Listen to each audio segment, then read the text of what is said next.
saya akan membaca ayat 13 dan jemaat Tuhan akan membaca ayat 14 secara bergantian sampai ayat yang ke-17. Judul Yesus membasuh kaki murid-muridnya, ayat 13.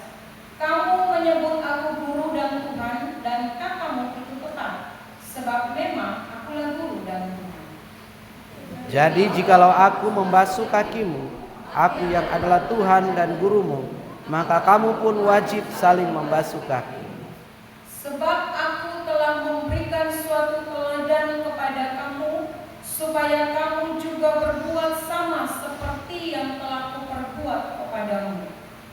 Aku berkata kepadamu, sesungguhnya seorang hamba tidak lebih dari tuannya, ataupun seorang utusan daripada dia yang mengutusnya. Jikalau kamu tahu semua ini, maka berbahagialah kamu jika kamu melakukannya. Demikianlah firman Tuhan. Jemaat dipersilakan duduk kembali. Shalom. Shalom. Puji Tuhan, kita boleh masuk dalam minggu Epifania pertama pada hari ini sebagai ucapan syukur kita kepada Tuhan karena Dia sudah lahir bagi kita dengan tujuan menyelamatkan hidup kita, dan setiap kita yang menyadari bahwa kita sudah diselamatkan dan ditebus oleh Tuhan, inilah kita di tempat ini sebagai bentuk ucapan syukur atas penebusan yang sudah kita terima dari Tuhan. Tema kita pada minggu ini adalah Yesus Kristus teladan dalam memberitakan Injil. Yesus Kristus teladan dalam memberitakan Injil. Tema kita tentang memberitakan Injil dan juga merupakan tema besar dari GNPI secara nasional. Temanya teladan dalam memberitakan Injil. Yesus Kristus teladan dalam memberitakan Injil. Kalau dibilang Yesus Kristus teladan dalam memberitakan Injil, itu berarti fokus kita, sorotan kita adalah kepada subjek, dan subjek itu adalah Yesus Kristus. Yesus Kristus merupakan teladan. Yesus Kristus teladan berarti semua pandangan kita hari ini diarahkan kepada satu pribadi, yaitu Yesus Kristus sebagai teladan. Teladan untuk apa? Untuk mengerjakan tugas yang Dia percayakan kepada kita dalam memberitakan Injil. Injil itu kekuatan Allah. Jadi kita mau kerjakan Injilnya. Karena di dalam berbicara tentang Yesus Kristus, jadi Dia harus memberikan teladan karena gagasan penyelamatan dari Dia. Ketika manusia memutuskan untuk terpisah dari dirinya, maka manusia terpisah, tidak lagi punya kesempatan dan keberanian menghampiri Dia. Kegagalan demi kegagalan ketika Allah izinkan manusia untuk mencari Dia, gagal, dan gagal.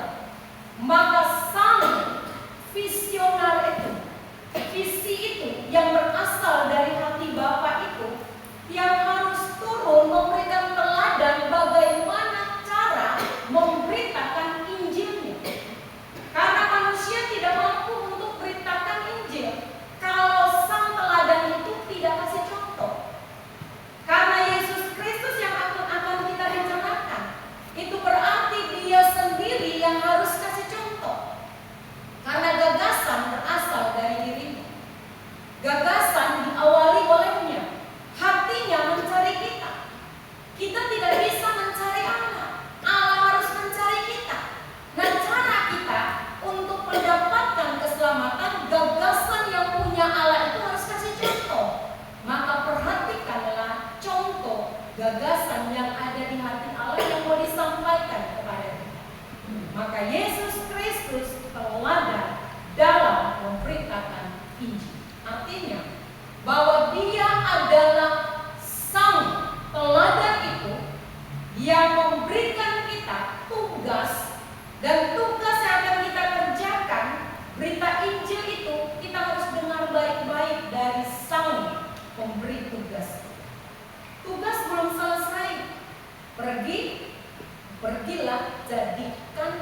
semua bangsa murid. Jadi bukan hanya sekedar berita Injil disampaikan, tetapi pengampunan dosa dan pertobatan harus disebarkan di seluruh dunia. Maka Yohanes melihat hal ini dan dia menyatakannya bagi kita dalam tulisan. 1 Petrus 2 ayat 21 dikatakan tadi nas pembimbing oleh Bapak Gembala sebagai pengantar. Sebab untuk itulah kamu dipanggil, karena Kristus pun telah menderita untuk kamu dan telah meninggalkan teladan bagimu supaya kamu mengikuti jejaknya. Jadi sang teladan itu kasih tinggal teladan supaya kita ikut teladannya. Kenapa kita harus ikut teladan dia? Sadar kita bahwa kita sudah ditebus, sudah dibeli. Kalau kita ditebus, dibeli, itu artinya kita bukan lagi menjadi hak milik kita. Kita sudah menjadi hak milik sang penebus itu. Itu artinya wajib, apapun keputusannya, wajib ikuti sang penebus. Jadi tidak ada lagi kita bilang bahwa saya kebebasan untuk memilih. Ketika saya terima dia sebagai Tuhan dan Juru Selamat, wajib dikasih hak kepada kita seperti ini. Jadi sang pemilik melakukan apapun sekehendak dia, tapi di dalamnya dasarnya kasih karunia, maka kesempatan masih diberikan kepada kita untuk bertobat. Jadi dalam Alkitab panggilan untuk memberitakan Injil adalah tugas siapa? Itu tugas utama. Panggilan memberitakan Injil tugas utama. Karena tugas utama itulah Yesus harus datang ke dunia untuk menjalankan tugas utamanya dia. Yang diberikan kepada siapa? Seluruh pengikutnya tidak terkecuali. Tetapi ada tugas-tugas khusus yang Tuhan berikan kepada individu-individu tertentu secara intensif dalam memberitakan Injil. Siapa saja? Para rasul. Yesus memanggil 12 muridnya untuk menjadi rasul, secara langsung dia pilih mereka. Itu dalam Matius 10 ayat 1 sampai 4, Markus 3 ayat 13 sampai dengan 19. Jadi Rasul Paulus dipanggil juga secara khusus. Untuk apa? Untuk menjadi rasul bagi bangsa-bangsa bukan Yahudi. Itu individu yang dipilih secara pribadi. Yang kedua, siapa lagi individu itu? Pengkhotbah dan penatua jemaat. 1 Timotius 4 ayat 12 sampai 16, Titus 1 ayat 5. Siapa yang memberi tugas ini? Paulus. Paulus menugaskan Timotius dan Titus untuk memimpin jemaat dan mengajarkan Injil ke seluruh jemaat dan mengajarkan Injil secara khusus. Yang ketiga, orang-orang yang diutus seperti Stefanus, Filipus, dan 7 diaken lainnya. Dipilih untuk apa? Melayani kebutuhan jemaat, tapi juga menjadi pemberita Injil. Itu Kisah Para Rasul 6 ayat 1 sampai 7, 8 ayat 4 sampai 5. Yang keempat, kepada siapa? Kaum perempuan juga bagian di dalamnya. Maria Magdalena adalah saksi pertama kebangkitan Yesus dan diperintahkan untuk apa? Menyampaikan berita itu kepada para murid waktu dia pertama lihat Yesus dibangkitkan. Yohanes 20 ayat 17 sampai 18. Priscilla bersama suaminya Aquila juga turut melayani dalam apa? Pengajaran firman Tuhan. Kisah Para Rasul 18 ayat 24 sampai 26. Dan yang terakhir siapa? Semua orang percaya. Termasuk siapa? Bapak Ibu yang duduk hari ini yang mendengarkan firman Tuhan yang sudah terima Yesus sebagai Tuhan dan Juru Selamat. Dalam Matius 28 ayat 19 sampai 20, perintah untuk memberitakan Injil diberikan kepada seluruh murid Yesus melalui amanat agung.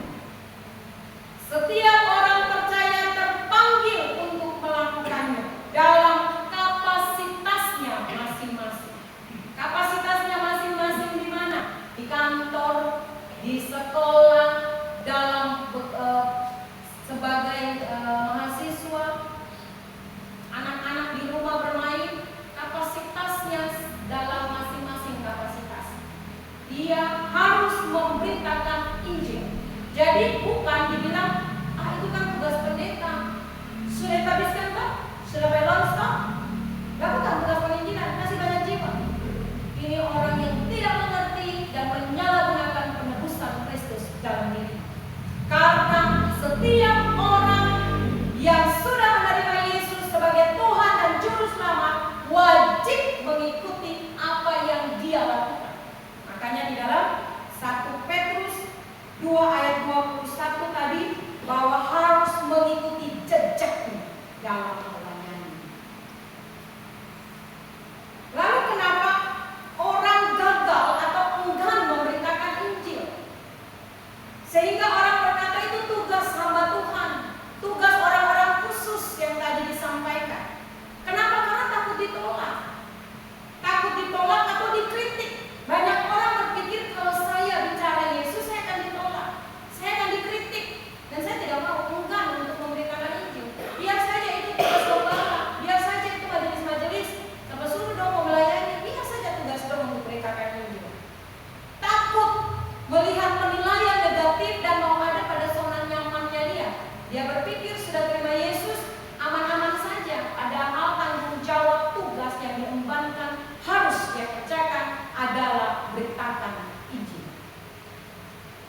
Yohanes 15 ayat 18 sampai 19, jikalau dunia membenci kamu, ingatlah bahwa ia telah lebih dahulu membenci aku.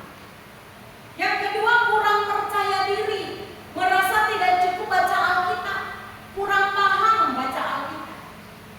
Mama Ice Makasenda ini dulu setiap ada di mana saja selalu beritakan Injil, mau diangkut, di naik oto, turun oto, berjalan di lorong-lorong, lihat anak-anak muda yang merokok, selalu saja mulutnya beritakan Injil. Mau paham firman seperti pendeta tidak, tapi dia tahu tugasnya beritakan Injil, dia sampaikan. Dan kita jadi kadang-kadang takut, bilang-bilang sadar-sadar kok. Ini di oto ada orang yang di luar iman kita, tapi membagi Mama Ici, dia harus diselamatkan. Itu tujuan, supaya dia mengalami keselamatan seperti Mama Ici alami itu. Kurang percaya diri. Jadi kita adalah orang-orang yang harus punya inisiatif. Kalau kurang percaya diri untuk beritakan Injil, maka di mana saja kita akan minder terhadapnya. Ketiga, merasa itu tugas orang lain, seperti tadi saya katakan, tugasnya pendeta, tugasnya gembala, tugas penginjil. Matius 28 ayat 19 bilang, jadikan semua bangsa murid. Dan murid yang dijadikan itu dia harus jadikan lagi bangsa-bangsa menjadi murid. Kurangnya keintiman dengan Tuhan, sehingga tidak tahu hatinya Allah apa. Kurang baca Alkitab, tidak saat teduh pagi, bangun tidur langsung kerjakan tugasnya dengan kekuatan, sehingga tidak paham isi hati Allah yang mau disampaikan apa. Baca Alkitab supaya mengerti isi hati Allah, waktu sampaikan ke orang yang disampaikan hatinya Allah, bukan hati kita. Karena kalau sampaikan hati kita, cara pandang kita, orang jadi tersinggung. Sampaikan isi hati Allah. Karena kurang punya keintiman dengan Tuhan, lebih intim dengan hal-hal yang bersifat tanah. Kemudian rasa nyaman dalam kehidupan pribadi, fokus pada kehidupan pribadi, lalu berpikir beta kan bisnis, beta kan punya pekerjaan PNS, beta kan sibuk untuk cari duit. Itu bukan tugas beta, itu tugas para pelayan yang sudah diri sana. Beta bukan itu, beta punya panggilan tempat lain. Jadi untuk apa beta beritakan Injil? Lalu untuk apa para pelayan ini? Hati-hati, semua kita dikasih marketplace masing-masing supaya Injil diberitakan. Karena gereja itu terbatas. Beta kasih firman Tuhan terbatas, hanya Bapak Ibu yang pendatang dengar. Tapi semua orang yang di tempat marketplace masing-masing adalah punya tempat di mana lowongan kerja yang luar biasa yang Tuhan berikan untuk menggarap jiwa-jiwa besar. Sosial media suka-suka dipakai, beritakan Injil, jangan kasih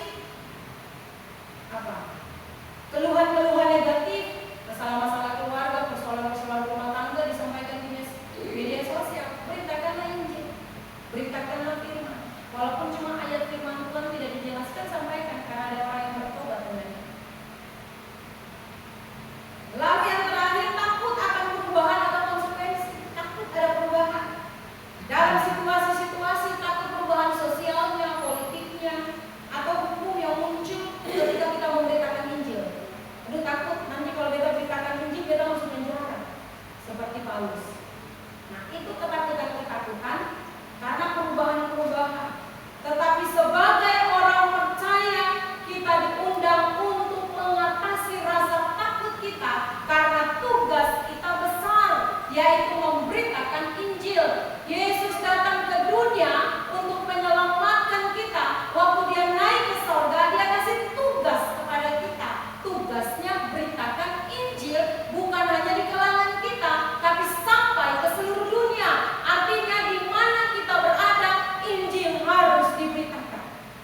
dari Yesus.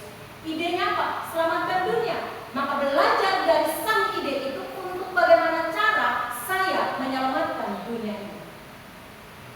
Dalam ayat 13 sampai dengan ayat 17 merupakan klimaks dari tindakan simbolis yang sementara Tuhan tunjukkan kepada murid-murid.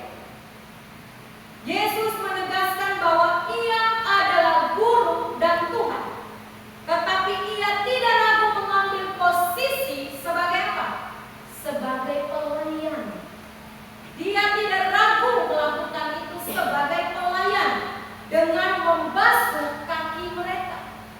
Petrus bilang jangan kaki lain, seluruh tubuh lain, karena kita mesti dapat lagi seluruh tubuh.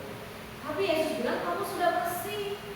Kaki itu yang berjalan terus kotor-kotor itu, kata sudah diselamatkan Tuhan, kata sudah didapat jaminan menerima keselamatan.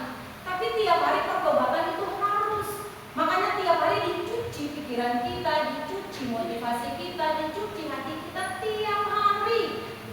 Supaya apa? Supaya sang sempurna itu menilai kita, dan kita dilayakkan tiap-tiap saat menghampiri hadiratnya. Maka harus dicuci. Nah, teladan ini Yesus berikan kepada murid-murid. Tidak berikan kepada yang lain dulu, karena untuk bisa capai yang lain harus datang dari dalam. Maka berkat itu dari dalam, bukan dari luar. Ketika kita terima berkat, kita bisa kasih keluar.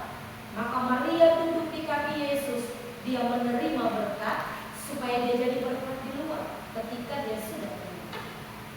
Semua kita hari ini datang ke tempat ini untuk terima berkat. Berkat apa? Firman.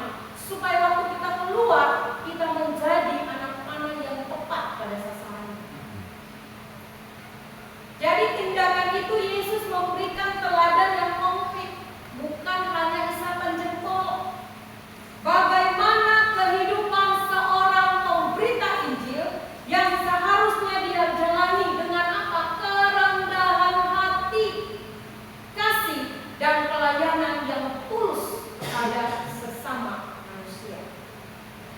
Di dalam Yohanes 13 ayat 13 sampai 17, ini budaya Yahudi kuno. Budayanya apa? Membasuh kaki adalah tugas seorang hamba atau pelayan.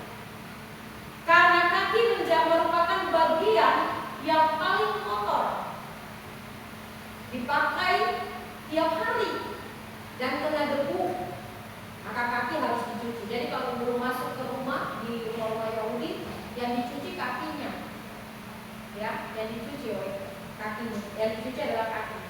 Jadi membasuh kaki murid-murid Yesus sementara menunjukkan apa? Kerelaannya untuk mengambil posisi hamba. Maka Yesus datang ke dunia, dia tidak mengindahkan semua yang dia punya. Dia ambil posisi hamba supaya kita dimuliakan. Maka dia ambil posisi itu. Suatu tindakan yang bertolak belakang dengan harapan muridnya saat itu. Karena bagi mereka, Mesias sebagai raja yang penuh kuasa bukan model ini. Maka mereka merasa kecewa mungkin dalam hati. Nah, kita lihat dalam konteks Injil Yohanes ini. Injil Yohanes sering menonjolkan identitas Yesus sebagai apa? Sebagai Allah yang turun ke dunia. Yohanes 1 ayat 14, dan karya penebusannya dalam Yohanes 13 menandai dimulainya apa yang disebut sebagai pidato perpisahan. Kalau orang pidato perpisahan hanya retorika di atas, bicara terima kasih, tapi teladannya tidak. Yesus berbeda. Dia punya pidato itu adalah cara dia turun sendiri, itu pidato hidup yang sementara dia tunjukkan waktu berpisah dengan murid-murid. Waktu sudah mendekat penyaliban itu, yang harus Yesus tunjukkan adalah tugas akan diberikan, tugas akan ditinggalkan. Tapi bagaimana tugas ini akan terlaksana kalau dia tidak kasih contoh atau teladan? Bisa ngawur ini murid-muridnya lakukan itu. Maka Yesus harus kasih tindakan nyata di mana dirinya lakukan sendiri. Sehingga di dalam ayatnya yang ke-13, kamu menyebut aku guru dan Tuhan, dan katamu tepat, sebab memang akulah guru dan Tuhan. Sebelum Yesus masuk ke pertanyaan ini, ada pertanyaan di dalam teks sebelumnya. Yesus selesai mengerjakan semua tugas dia, keteladanan dia. Selesai Yesus lakukan itu, ada pertanyaan yang muncul bagi Yesus. Pertanyaannya apa? Pertanyaannya, mengertikah kamu? Mengertikah kamu apa yang telah kuperbuat kepadamu? Mengertikah saya? Yang dari tadi di beta saya kasih bung kaki, cuci-cuci ini, mengertikah saya yang beta lakukan ini? Orientasi berpikir murid, Yesus guru dan Tuhan. Yesus adalah pengajar hebat, penuh dengan kemuliaan, punya hikmat tiada tandingannya. Dan dia adalah Tuhan. Dia adalah junjungan yang disembah dan dipuji. Itu orientasi berpikir dalam pemikiran murid-murid yang mereka lihat karena konteks di mana mereka menantikan Mesias. Jadi gambaran Yesus seperti itu yang mereka pahami. Tapi Yesus bertolak belakang dengan cara pandang seperti itu. Yang Yesus tunjukkan adalah keteladanan dia. Makanya dia berkata bahwa memang akulah guru dan Tuhan. Dalam Alkitab yang bahasa Yunani dibilang memang begitulah. Itulah guru dan Tuhan. Tidak akan pernah menghapus guru dan Tuhan, walaupun aku lakukan serendah, sejijik apapun, tidak akan pernah menghapus identitas. Kadang-kadang atau saya mau kerjakan yang paling kotor karena akan mempengaruhi identitas. Beta ini kan sebagai jas, masa beta harus cuci piring? Beta ini pendeta, masa sih beta harus seperti jemaat di dalam? Identitas jadi kabur, kenapa? Karena menganggap harga diri lebih utama dan identitasnya sebagai pemimpin atau Tuhan. Yesus mau mengajarkan kepada murid-murid, itu tidak akan pernah mempengaruhimu, identitasmu sebagai pemberita Injil, sebagai murid tidak akan pernah terpengaruh kalau engkau rendah untuk memberitakan dengan cara seperti itu, yaitu memiliki kerendahan hati. Itu ajaran yang Yesus sementara lakukan. Karena membasuh kaki murid-murid adalah simbol kasih yang melayani. Self-love. Itu simbol kasih. Maka motivasi kita dalam mengerjakan segalanya harus kasih. Motivasinya kasih. Yesus mau datang ke dunia, motivasi kasih. Medianya sama. Motivasinya adalah kasih. Jadi apapun yang kita kerjakan di mimbar ini sampai di penerima tamu harus punya satu motivasi, adalah maka kerendahan hati waktu dikritik, kerendahan hati waktu ditegur, kerendahan hati waktu mengerjakan tugas-tugas pelayanan. Yesus sebagai guru dan Tuhan, yang sebut itu juga Yesus. Yesus menyebut dirinya sebagai guru dan Tuhan. Lagi marah di sosial media, Yesus sebut dia Tuhan mana? Padahal ayat ini memberikan juga jawaban. Yesus bilang dia guru dan Tuhan. Jadi itu tidak akan pernah mengubah dia adalah guru dan Tuhan bagi diri kita, walaupun pekerjaannya hina.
tidak akan pernah mengubah itu.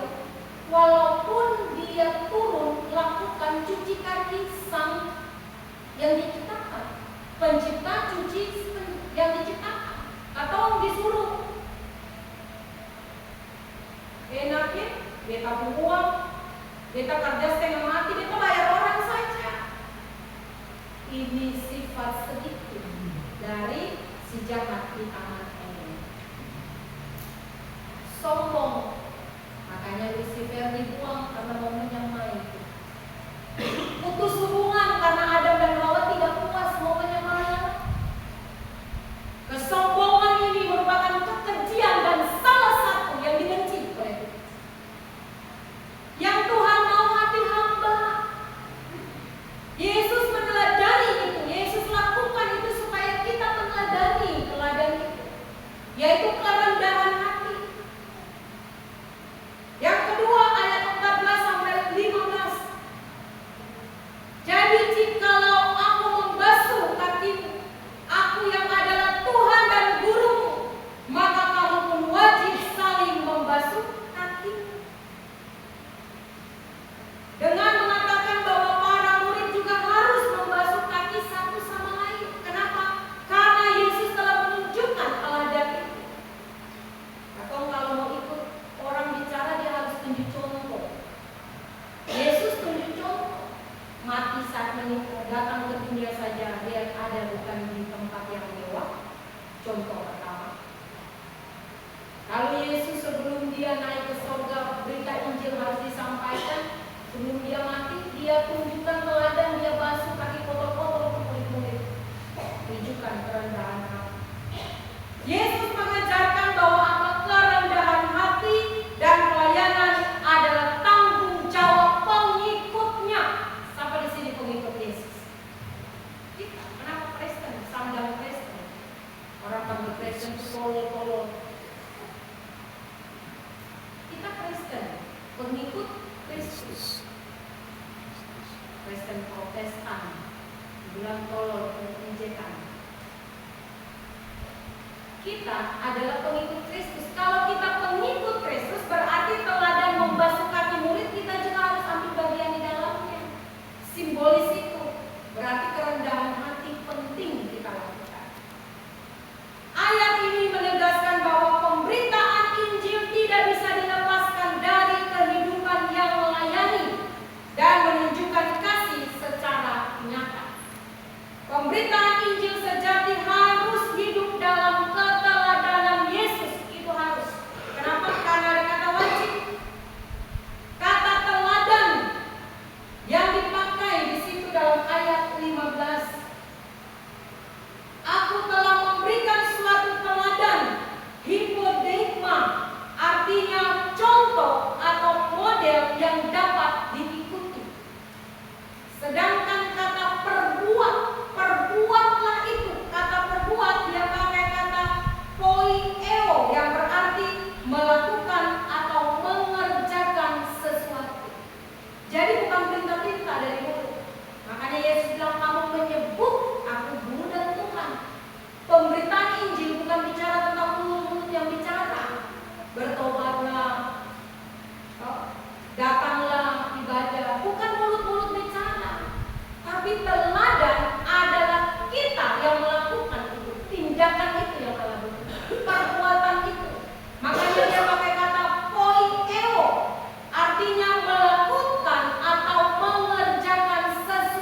Perjanjian Lama, pengorbanan, semua harus berkorban supaya bisa dekat-dekat Tuhan. Kalau saya kasih korban-korban, tidak akan pernah bisa dekat Tuhan, karena Tuhan tidak bisa didekati. Tapi pada Perjanjian Baru hanya satu yang kita lakukan, taat melakukan pekerjaan, taat melakukan perintahnya, itu saja. Karena waktu kita taat, itu kuasanya sangat besar dalam diri. Maka pengorbanan disertai lagi dengan ketaatan, itu luar biasa. Jadi jangan sombong hanya dengan korban-korban. Yesus sudah berkorban, katakan finish kok. Sudah selesai. Mau korban apa? Mau korban baju? Undi bajunya sudah diundi. Mau korban apa? Hati? Diikat. Yesus mau korban apa? Mau korban kepala? Duri dikasih. Mau berkorban kaki? Mau berjalan di pelayanan, bilang berkorban pelayanan? Yesus pun kaki sudah dipakai. Tangan memberi, berkorban-korban, menghitung-hitung dengan Tuhan, tangannya disalibkan. Semua secara holistik sudah dikerjakan. Mau korban perasaan dengan orang, dia telah mempeduh, bukan racun.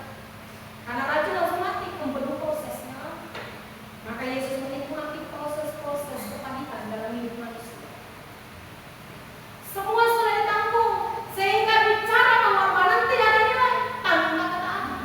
Makanya sebelum dia naik ke surga, sebelum dia berkorban, sebelum penyaliban itu terjadi, dia tunjukkan ketaatan dengan dirinya. Karena dirinya adalah ketaatan itu sendiri. Maka jemaat Tuhan, taatlah melakukan perintahnya. Taat untuk apa? Datang ke ibadah. Ketaatan dari diri kita, bukan orang lain suruh-suruh. Taat mengerjakan pelayanan bukan dari orang lain, dari kita. Sehingga tidak ada persungutan. Karena banyak orang suka pekerjaan Tuhan, tapi Tuhannya Yesus. Orang suka berkat Tuhan, berkatnya Tuhannya tidak suka. Karena ketaatan itu butuh proses. Orang yang suka. Maka kata tahu, dia pakai kata ginosko, yang berarti mengetahui atau memahami dengan mendalam. Jika kamu tahu, artinya ginosko, memahami lebih dalam. Jika engkau paham dengan dalam apa yang kulakukan. Jadi jangan melamun. Waktu doa puasa kemarin, Bapak Gembala sampaikan pokok doa. Kita sementara urus tas tali tas. Urus tali tas, sendengan Bapak Gembala bagi pokok doa. Ada di situ, pikirannya tidak tertuju. Akhirnya tanya, Pak, dia kalau mendapat pokok doa, bukannya tadi kita sudah kasih. Namun ada di situ, tidak mendengar dengan sungguh-sungguh. Makanya tahu Bapak Gembala sementara bicara pokok doa tahu, tapi tidak mendalami setiap kata demi kata. Bapak Ibu ada di sini tahu firman Tuhan disampaikan, tapi tidak mendalami setiap perkataan-perkataan yang disampaikan kepada jemaat. Pulang jadi kosong, jadi berantakan di luar, dari nol lagi seperti pompa bensin, mulai dari nol, bukan dari nilai 1 atau 2, mulai lagi dari awal. Sehingga tahun 2025 semua orang bilang aku mulai lagi dari awal. Memang mulai dari awal, tapi jangan lupa pengalaman juga membuat kita diasah untuk lonjak naik. Kata berbahagia adalah kata makarios, yang berarti diberkati atau berbahagia. Dalam konteks ini lebih mendalam, mencakup apa? Kebahagiaan yang berasal dari Tuhan. Kata melakukan, tadi dipakai kata poyo, berarti melakukan atau mengerjakan sesuatu, dipakai atau diulang kembali poyo ini. Artinya bahwa kita taat. Caranya bagaimana? Melakukan atau mengerjakan apa yang Yesus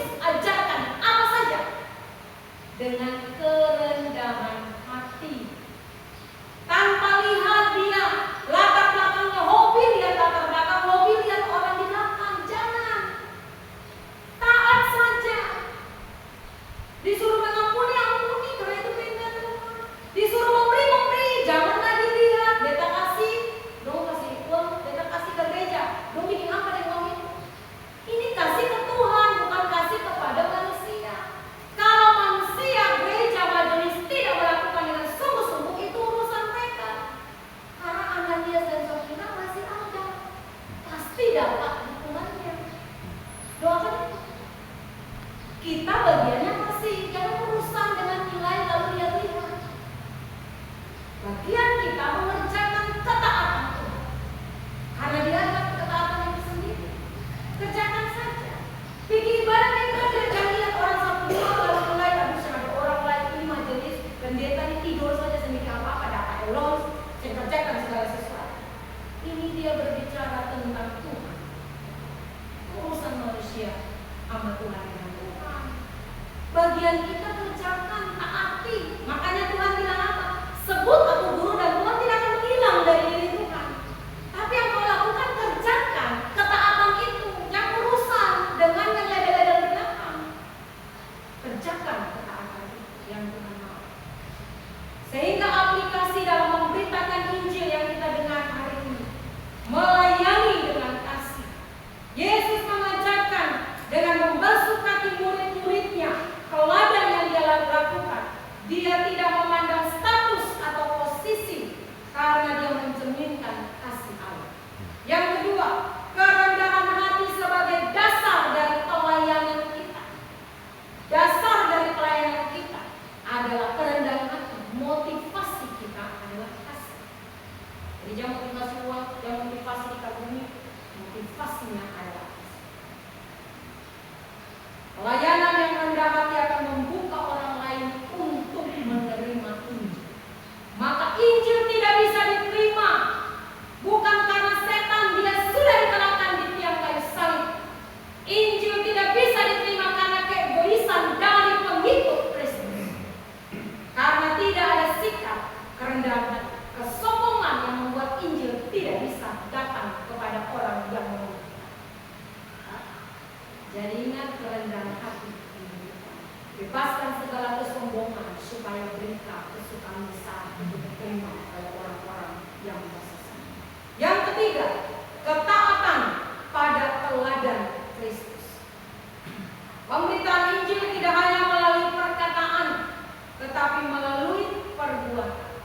Dengan hidup seperti Kristus, rendah hati, penuh kasih, dan siap melayani, kita menjadi saksi hidup bagi Injil. Kita adalah saksi hidup bagi Injil.